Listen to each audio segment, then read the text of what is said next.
4 फरवरी को world cancer day के उस पे हम एक मैसेज देना चाहते हैं कि जो कैंसर की बीमारी जो इतना फैल रही है, जो इतनी प्रॉब्लम कर रही है लोगों को, तो इसको हम कैसे इससे लड़ सकते हैं। तो मेरा मैसेज ये है कि हमें 3 तरह से इसको फाइट करना है। सबसे नंबर 1 पे हमें इसको प्रिवेंट करना है, इससे बचना है। Prevention is better than cure, इस फार्मूले पे चलना है। अगर हम बचना चाहें तो 50 से 60% कैंसर से बच सकते हैं, जो कभी किसी को होगा ही नहीं अगर हम अपना लाइफस्टाइल चेंज करें, जिसमें टबैको हुआ, अल्कोहल हुआ, डाइट है, हाई फाइबर डाइट है, रहन सहन है, पोल्यूशन है। अगर हम इससे बचें तो 50 to 60% कैंसर से हम बच सकते हैं। नंबर 2 पे हमने, अगर किसी को बीमारी होती है तो हमारा टारगेट होना चाहिए पेशेंट का भी, मेडिकल फ्रेटर्निटी का भी, और जो भी उसको ट्रीटमेंट मिल रहा है कि हम उसको जल्दी से जल्दी पकड़ें।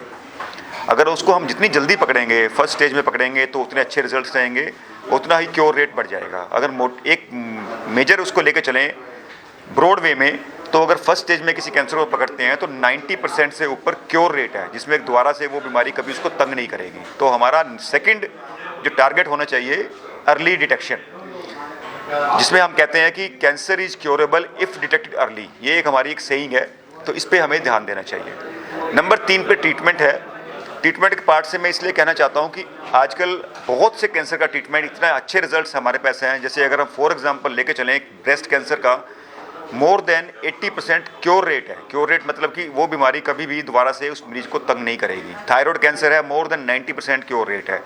कुछ ब्लड कैंसर हैं जिनमें मोर देन 90% क्योर रेट है। तो इसलिए हमें ये एक मैसेज जाना चाहिए कि अगर पेशेंट प्रॉपर ट्रीटमेंट ले तो बहुत से कैंसर का बहुत अच्छा रिजल्ट्स है with good quality of life. Quality of life से मेरा पर्पज़ कहने का ये है कि जैसे जैसे क्योर रेट बढ़ रहा है, ऐसे ही जो कैंसर ट्रीटमेंट के साइड इफ़ेक्ट्स भी बढ़ रहे हैं। पूरा ही पैटर्न चेंज हो गया है।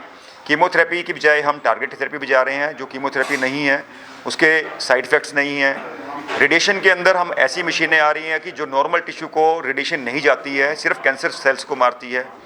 इसी तरह से सर्जरी के अंदर भी हमारा ऐसा है कि सर्जरी में उस पार्ट को कम से कम निकालें, ताकि मरीज ठीक होने के बाद प्रॉपर तरीके से अपना जीवन जी सके। दूरबीन के से सर्जरी होती हैं, कम पार्ट निकालते हैं, ऑर्गन बचा लेते हैं, ऑर्गन प्रिजर्वेशन और रिकंस्ट्रक्शन भी होती है। तो मेरा मैसेज यही है कि किसी को भी अगर कोई डाउट हो तो उसको प्रॉपर ट्रीटमेंट लेना चाहिए।